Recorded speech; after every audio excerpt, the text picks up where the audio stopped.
Hello, folks. So, in this video, I wanted to talk about how food is actually a very preferential thing. I talk about this all the time. I tell people all the time that food is a very preferential thing.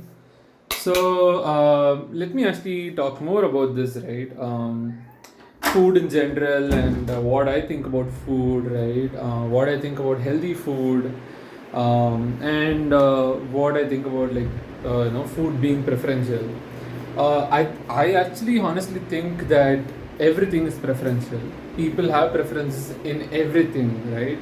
And this is more and more true when it comes to anything related to health. And some people look at food separately from health. I look at food as part of health and separately from health also. Like some people are like crazy about food. They're like, I love my food, right? In my case, I just like my food. I do have cravings and all, but I believe that they're just an extrapolation of my mood and my feelings and emotions. Probably they are not being met, and I'm trying to satisfy those unmet emotional needs through food, right? It's like that interesting, what do you say, episode from Friends TV series, right? The American TV series Friends, where one of the scientists says to Rachel that, no, not Rachel, to Monica, that food is not love, right? Yes, food is not love, right? But yeah, unfortunately, we all have a very weird relationship with ourselves, with food, and a lot of different things, right? The way we look at food, the way we look at ourselves, and whatnot, right? How I look at food, right? I think we are what we eat. If we eat good stuff, healthy stuff, we're going to be healthy. If we eat bad stuff, that is unhealthy stuff, then we're going to be unhealthy, right? Especially recently after I contracted typhoid, and this is like the intravenous line, IV line through which I was given my antibiotics for my bacterial infection, which is typhoid in this case. I can actually be sure to say that it's important to eat hygienic and clean and healthy food, and same for fluids, say water and all that. Right? In my case, I usually just drink water. These days, I've been drinking ORS, oral rehydration salt, along with water. It's actually sugary water, sugary and salty water. I like both of them. Who will not like sugar, right? But then it's a matter of choice. Do I want to drink or consume sugar or not, right? Even before I was a very health conscious person, I used to love sugar. I used to love salt also. I used to love salt, right? Now I make a conscious choice. I know that I like the taste of sugar and salt. I know I like the taste of junk food. But nowadays I'm like, nope, I'm not going to give in to my cravings of junk food, unhealthy food. And even that is true even with ORS. Sometimes I'm like, oh my god, I'm so addicted to ORS, right? Oral rehydration salts along with water, which is a lot of teaspoons of sugar and then some teaspoons of salt, right? So, yeah, I mean, I think that it's important to actually just consume healthy food, especially, and unhealthy food or any food that is unnecessary, which is usually unhealthy, right?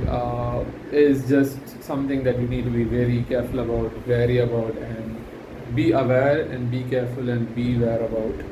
So beware of any unnecessary food, and that includes sugar and refined sugar, any form of sugar, jaggery, honey, sugar cane, natural sugars like fruits, right, and then dried fruits. So and then dried raisins and whatnot, dried fruits and whatnot, dates and whatnot, right? So and of course added sugar and whatnot, and then of course there is added flavor, artificial flavor and whatnot. Maida, which is basically refined wheat for anything refined. Basically, refined means processed. ultra processed and whatnot. So be careful about that. Um,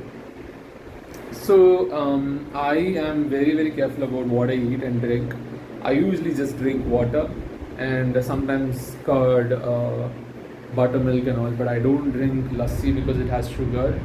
I don't even drink juices because they don't usually have fiber in it. I don't drink smoothies, though they have fiber. It makes the absorption of the natural sugars in the fruit, in the smoothie, get absorbed really fast, making the glucose levels, that is blood sugar level, increase really high really fast, which means basically the glycemic index is high.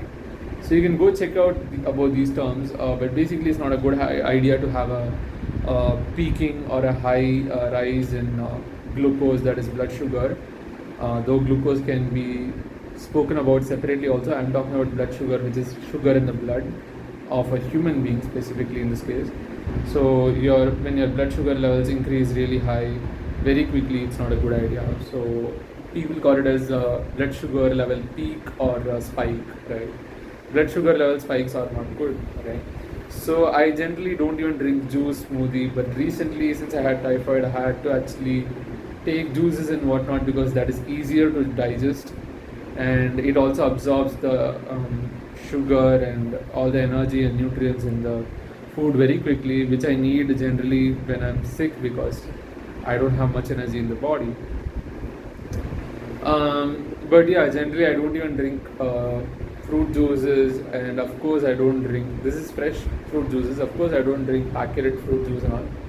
The main thing that I drink is water, and these days along with ORS, but generally it's just water and buttermilk and curd, and that's all, right? So water is the main thing that I drink. And eating, I generally try to eat raw food as much as possible. These days I have been considering how to ensure that the raw food that I eat is more safe and less less probability of being unhygienic, by say removing the peel off and whatnot, and maybe cooking and whatnot, and do better washing and stuff like that, right? But other than that, like talking about food being a very preferential thing, I understand that like a lot of people are like crazy about their donuts, desserts, cakes, pastries, their waffles, their ice creams, frozen desserts, and whatnot. I believe that, like I said, we are what we eat. Frozen desserts, apparently the ones that you get outside, the packeted ones, the packeted cones and whatnot, packeted ice cream sticks that they say, it's actually frozen dessert is the technical term. You can actually read it on the paper. If you're in India, it was apparently a case that was filed by Amul against other companies to say that if it's ice cream, it should be made with milk, and a lot of the ice cream that was being sold out there was not made with milk. It was made with some artificial products and whatnot and bad chemicals, and it didn't have milk, though it had stuff that tasted similar to milk and whatnot, and had like a lot of artificial flavors and whatnot, and a lot of artificial stuff and bad chemicals to ensure that it is tasty and looks how it looks and has the texture of some nice thing, frozen thing and whatnot, and feels good in the mouth and whatnot, right? So now it's called frozen dessert if it's not made properly with milk. That's why I think Amul even advertises itself as like the milk company and whatnot. I don't know. One of my friends tells me that his uncle has a milk industry where he produces milk, and he has both artificial milk and real milk, and both of them apparently pass all the tests that a milk has to pass, a real milk has to pass. So he's like, it's really hard to actually recognize artificial milk with real milk, and artificial milk is not coming from cow and all that, it's made from some chemicals and whatnot, mixing up stuff and whatnot, right? So yeah, I mean, one has to be really careful about how their food is made, right? Ingredients and whatnot. So if you're going to be eating artificial stuff, bad chemicals and stuff, then it's going to be really problematic for you, very problematic for you, right? So when I say you are what you eat, if you're eating bad chemicals, it's probably not good for you. most probably not good for you. And it really depends though how often you eat it and whatnot. Probably once in a while, once in a year and whatnot. But these days people keep eating food, packaged food, outside food, and junk food a lot from outside, and it's just really bad. It's crazy. Um, I can't imagine how much carcinogens are there in these food products, how much bad chemicals and whatnot. Carcinogens are basically any stuff that can cause cancer, so cancer causing stuff. So if these bad chemicals are cancer causing, then it's very scary, right? Of course, it's debatable about how much is the risk of getting cancer because of consuming such carcinogenic based food products and whatnot. Well, it depends. So, yeah, I mean, it really depends on the bad chemicals and the amount of bad chemicals that has been put and how bad it is, I guess. I really don't know too much, but I can surely say that even a little bit of carcinogen would make me scared, thinking that even that little bit of thing can enter in my body and can worsen things and probably cause cancer, but the probability is very low. But imagine in that probability, in that risk percentage, I get into that risk percentage, then it's very scary, right? I don't want to ever give a chance to cancer or anything bad to affect me, right? I mean, like if I can protect myself, I would any day do that than try to cure myself. I know a lot of people who would say, I don't want to live till 100, I want to live till 50, 60, 70, I'm fine with that because they'll say my quality of life will however decrease later. So I would rather just live the life that I want, which is eat all the junk food, eat all the junk, drink alcohol, do drugs, basically narcotic drugs and whatnot, heroin, morphine, weed and whatnot, LSD and whatnot. What else is out there? I don't know. And hookah and whatnot, and smoke cigarettes and whatnot, and live less years than live for longer years. So a lot of people have this idea and binge around and not exercise and whatnot intentionally, and they be like, I'm fine if I die soon, but I would want to live the life that I want. So those are the consequences or the trade-offs that they're making. Probably according to them, it's probably not a consequence or a bad trade-off. They're probably like, I'm fine, dude. They're probably like, I like what I do. I love my life, and I'm fine with what I get. I am actually very happy and feeling great and amazing with what I get. And this is all I asked for. I didn't want more. Though I am the kind of guy who is like, I would want to live for more years if I can, right? So, and I don't want to intentionally be like, I'm fine with damaging my body and whatnot. I personally consider it kind of suicidal. I used to have this analogy wherein bad analogy, because analogies are bad, but I just want to tell it out. Like I used to have this analogy where when someone intentionally eats junk and whatnot and knows that it's bad and doesn't feel anything around it, doesn't feel guilty and all, and is like just eating it. I kind of equated it to something like them trying to slit their arms or throat or whatever, and almost committing, like not committing, like almost trying to die by suicide. Apparently it's not the right term to use for suicide, the commit part. It's as if people are committing mistake, instead it's more like die by suicide. So I kind of feel like whenever people consume junk food, I know it's an extreme analogy, this is just for people to relate in case they want to relate to me, and they are always like, yeah, I do feel like healthy food is the way to go. But of course, it's a very extremist analogy, extreme analogy.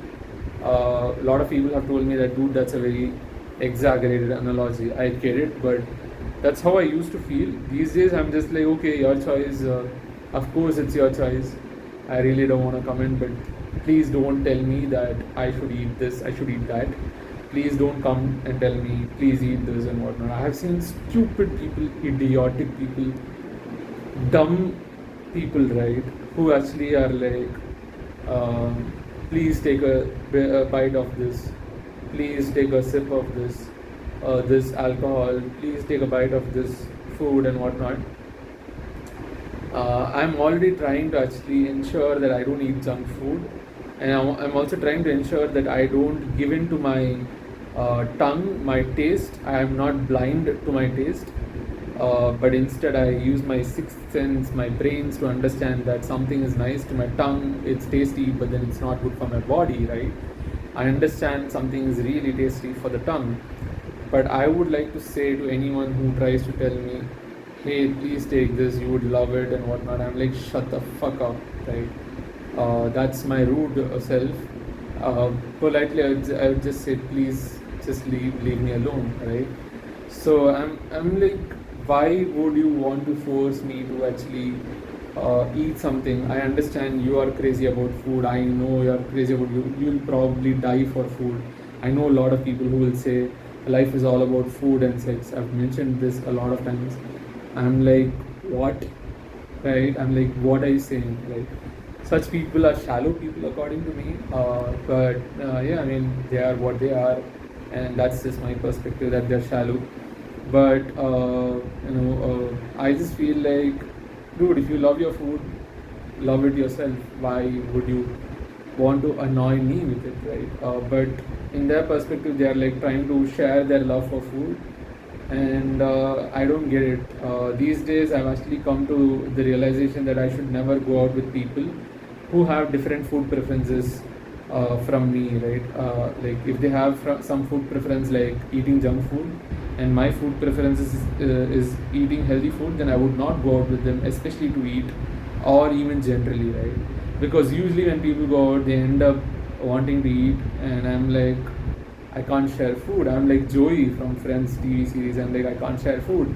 I won't share my food and I won't eat your food. But then people are like, I can't eat the whole thing, right? Interestingly, most restaurants, most cafes, whenever they give food, they first of all price the food really high, and they also provide a big portion so that people don't complain that you asked a lot of money, but the portion is very small. And usually the portion requires two people to eat it. One person cannot eat it completely, probably can eat 3/4 but not completely, right? And that's what people want, cafes and restaurants want. They want more people to come and more people to eat, right? So they generally provide a lot of quantity, right? So that way, generally friends, people, colleagues, or anyone you go out with, they would actually want to share food, and they'll be like, come on, let's share food. And I'm like, well, I don't like that food, sorry, right? Then it becomes problematic. I can't even socialize. I spoke about food and socializing in one of my videos, like, how it becomes hard to socialize when people equate eating food with socializing and whatnot. How people say nothing connects people like food, and I'm like, shut up, go away, fuck off, whatever, right? Because the problem with connecting people with food is people should have same food preferences, or else it's problematic, right? I don't even think I would want a partner, a romantic partner, a life partner, a spouse who has different food preferences as me. So I'm guessing I won't even find one because of this reason. Because it's hard to actually match my expectations and my food preferences. I think I know some people who will have food preferences similar to me, but then I don't know, maybe it might not be compatible in other ways, and I might not choose them as my life partner. But that's the thing, right? Like, it's very hard to actually just share food with someone who has different food preferences from you. Like, someone is like, eat this dessert, and I'm like, well, I don't want dessert. And some people get offended. They're like, come on, I'm actually offering you food. I don't offer food to everyone. Well, thank you for the offer, but I don't want.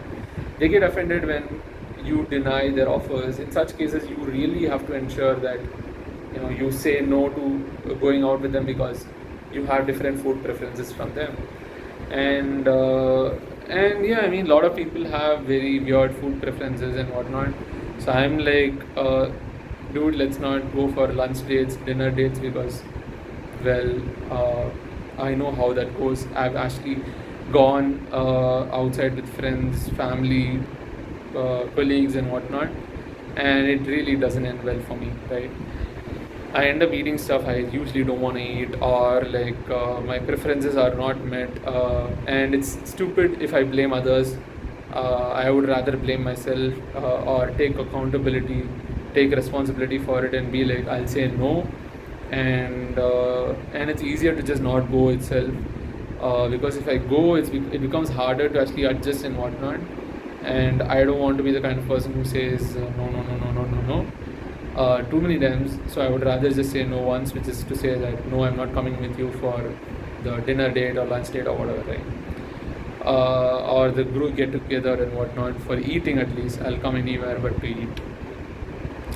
And interesting stuff about food is I basically feel like anyone who cooks food for you should have some level of class. Right? I spoke about this in one of my videos about health and whatnot. Kind of like classism, I think, wherein I'm differentiating people, discriminating people based on class, say economic class and whatnot. But I think people who cook for you should have some level of class. They should not be worried that they should not be worried about money. They should rather ensure that the ingredients that they are using to cook the food for you is good, and then they are cooking the food in a hygienic manner, in a very clean manner. They ensure that their personal hygiene is good. Their nails are cut if they're using their hands to cook the food. Their head is covered up. Their hair is covered. Their facial hair is covered, and whatnot. Their eyebrows, everything is covered so that hair doesn't fall on the food, right? And or at least they ensure that it's properly taken care of so that hair doesn't fall on the food and whatnot.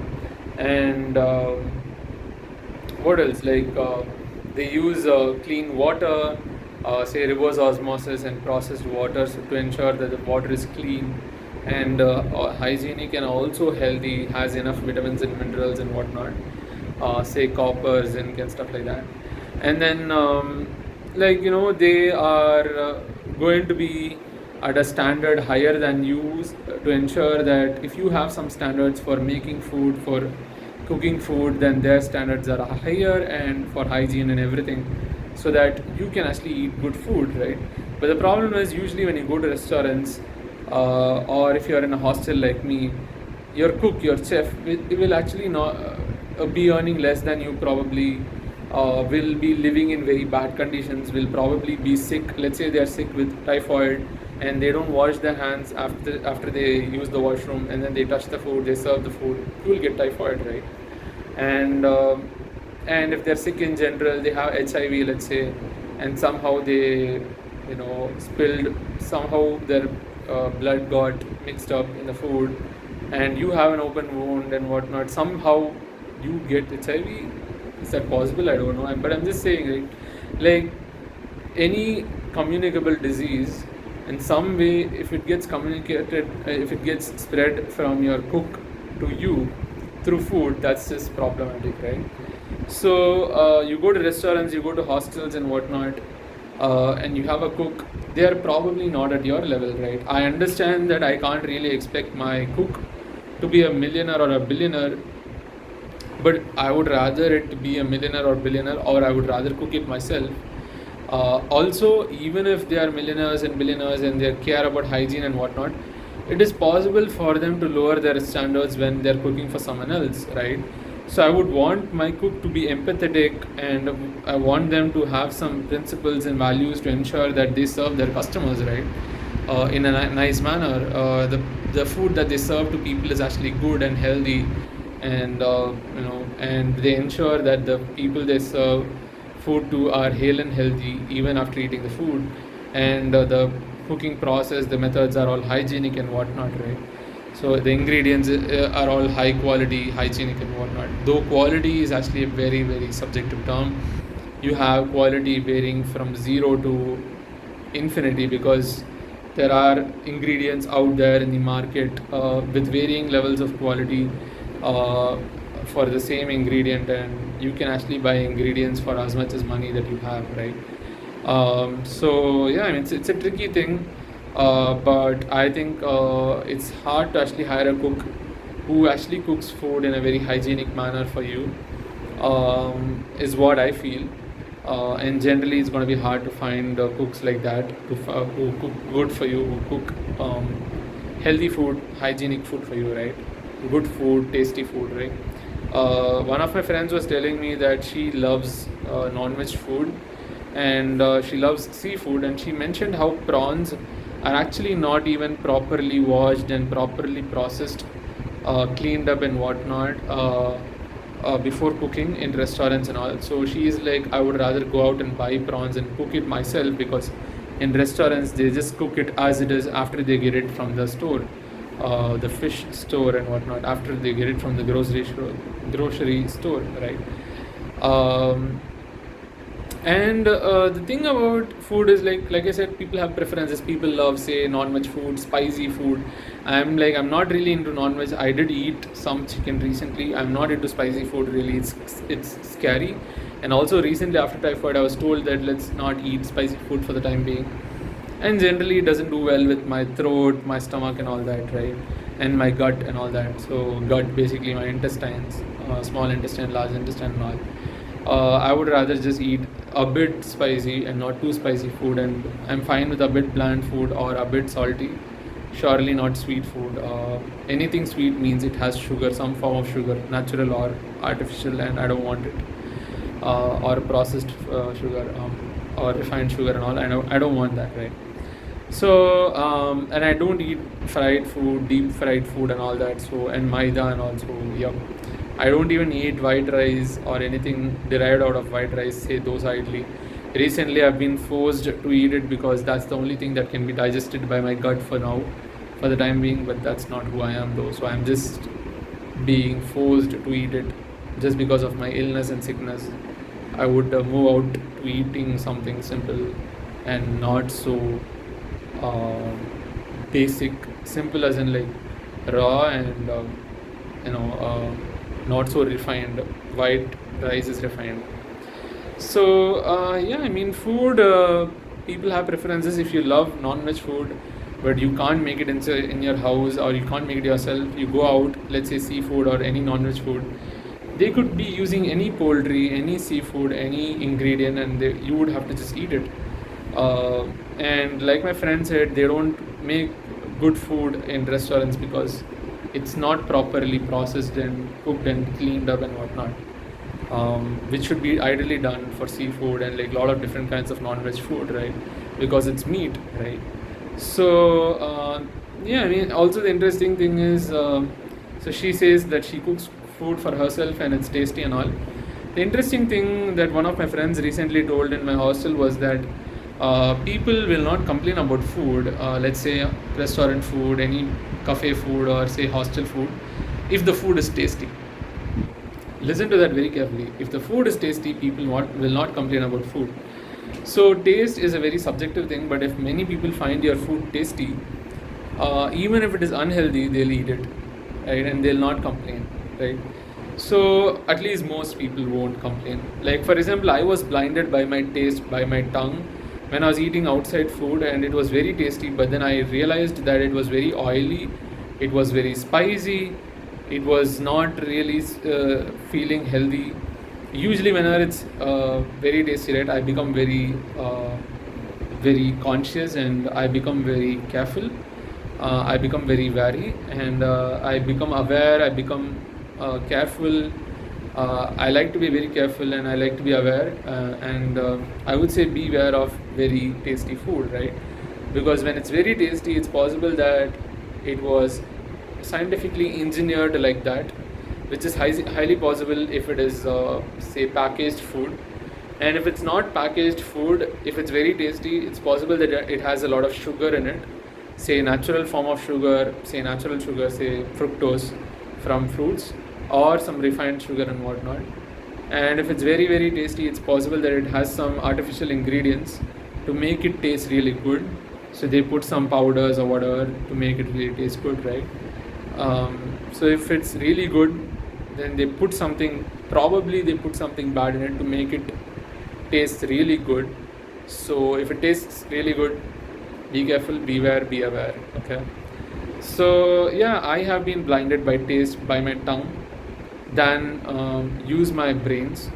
Then I was like, okay, Karvya, use your brains, right? Not your tongue, right? Because your tongue, it's just gonna feel the food for a few moments, few minutes. what are you going to eat for an hour? Your tongue is going to feel the taste for an hour, right? Or 2 hours, 3 hours, 4 hours, say 24 hours. After that, the food is going to be in your body, in your stomach, in your intestine and whatnot. It's going to get processed. The bad stuff is going to be used, also going to get processed and absorbed probably and whatnot. I'm going to research more on that, how bad stuff also gets processed, how it gets absorbed by the body and how it affects the body. Of course, good stuff gets absorbed, say nutrients, good nutrients and whatnot, vitamins, minerals and whatnot, macronutrients also, carbohydrates, fats, proteins. But then any food will have carbohydrates, fat, protein and all. But then it also has bad stuff, usually, especially the packaged food, outside food and all. Because the ingredients they use, sauces, powders and whatnot, can have artificial flavors, artificial ingredients, scientifically engineered food, right? Food ingredients. So yeah, I mean, all these stuff that they say, the toppings, say oregano, chili flakes and whatnot, sometimes I'm like, I actually am very, very skeptical. I don't want to use it anymore. I used to use them for my salads and all, but then now I don't anymore. I just take some salt and that's all. Maybe black pepper. I grind my black pepper on the like on the in the moment, on the go, instead of having already ground black pepper. So it's freshly ground, and I just need black pepper and salt, and I'm okay with the blandness. Though oregano, chili flakes, and whatnot tastes good, and all the pasta seasoning and all tastes good, it's hard to know how well it was made, how it was, how much artificial flavoring it has, how much artificial bad chemicals it has, and whatnot, and what all processes it went through. I don't know. So, and processed food also increases the glycemic index, and I do want high glycemic index food. Basically, any food that increases my blood sugar quickly, and then there is no fiber. But of course, if there is fiber along with it, then I think it should be not. It should not be a problem. It should be okay, but still depends. If food is tasty, people don't complain. So if you go outside, go to a restaurant, they make prawn in a very bad manner. Say my friend can actually identify that they didn't cook it really well, because she knows how to cook and she knows the process of proper cooking and hygienic cooking. But then you eat it and you're like, I love this prawn. She would be like, well, it's tasty, but it's not made very well. As in, like, it's not cooked in a proper methodical manner. So though it's tasty, it's actually not good for you to eat it, right? So yeah, I mean, a lot of people eat a lot of tasty food, outside food, packaged food and whatnot, burgers, pizzas and whatnot, and stuff like, I don't know, Doritos, burritos and whatnot. I don't know, dude. Like, there's too many stuff out there, and people eat them all. People are, I think, ready to die. Like I said, people are ready to live life with less number of years for a less smaller lifetime than live for a longer lifetime. And people are, I think, intentionally and consciously ready to die, and make choices such that they actually. So people are ready to actually die intentionally or probably unintentionally. They don't even know that they'll die sooner if they eat junk food, bad food for a long time. But a lot of people are intentionally making a choice wherein they eat unhealthy food, junk food, and they are okay to die sooner. They are like, I would rather die sooner than not eat this good stuff. Someone once told me that they go to this temple, I think Gurudwara, I think it's a Punjabi people go there, or I don't know, or Gujarati people. I don't know who goes there, but I think it's a holy temple for Hindus or Sikhs. I don't know. So Gurudwara is the name of the generic name of the temple, and people go there and then they actually serve some sweet, Indian sweet. And someone told me that it's worth the calories. It's very sweet. It's really nice, but it's unhealthy, but it's worth the calories, right? I mean, I don't get it. Like really, they're saying that it's worth to eat it and have more calories and have a lot of sugar in your body and whatnot. And it's not just about the sugar. It's I think apparently diabetes is not just about sugar. I've heard that it's all about the fat also. So anything like I think that there's both, but sugar is also not necessary for your body. And it's not just a matter of calories, right? It's about how those calories came and what else it has. Its calories is a very high level value, right? So when you say the calories are worth it and whatnot, I'm like, okay, it's very vague for me. I understand that for them it's like really tasty and whatnot, but people are blinded by the taste of food. People are blinded by their taste, by their tongue. I sometimes ask people, are we guardians of our body first, or are we slaves of our taste, of our tongue, right? Are we guardians of our body, guardians like who guard our body? Are we guardians of our body first, or slaves of our tongue first? I believe we are guardians of our body first and not slaves of our tongue. So if you want to be a slave, sure, go ahead. I understand that your tongue feels really good, your brain feels really good when you eat tasty food and whatnot. I have felt that too. I'm also a victim of junk food. I have been a victim of junk food, and I have been a victim of tasty food and whatnot. I know how it feels like. I'm not saying you know I'm not saying like hey, it's not tasty. It is tasty, right? I love the taste. I agree, right? But then would I actually go for it, or would I actually protect my body? I know it's a very exaggerated way to say this, but I would rather protect my body, right? Especially because I'm an extremist. I would just be like either eat it or not eat it. I would not go be like I'll eat a little bit of it, because I can't do that, right?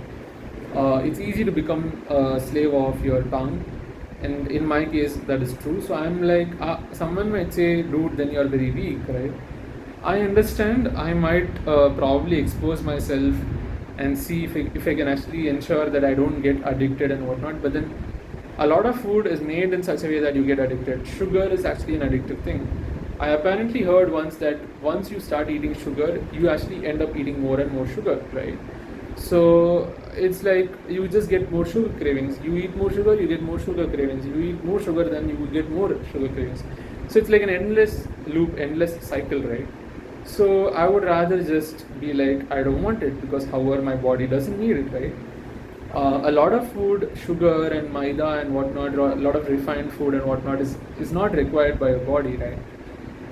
Even fruits, I would say it's not exactly required, but it has some vitamins and minerals, so I would probably take it a bit. But the natural sugar in it, you don't need it, right? And you can get those vitamins and minerals in other ways also, right? So if you can't get it from other ways, then yeah. So yeah, food is a very preferential thing, and I think it's very much related to health. And I would say one has to be very careful about what they eat, and not be a slave of their tongue, and be a guardian of their body first, and understand that food stays in your tongue only for some time, but it stays in your body for more time. And food can have bad effects if it's bad food, junk food, unhealthy food. Though it makes you feel good mentally, emotionally, and whatnot, that's not what food is for. Food is to actually give you energy and whatnot. So the way we think about food, the way we consume food, the relationship we have with food is an important thing that we need to actually understand, and it should evolve, or else things are going to get really bad really quickly. So yeah, that's all I had for this video talking about food. If I have more, I'll make one more. That's all I had for this video. I'll see you in the next one. Bye bye.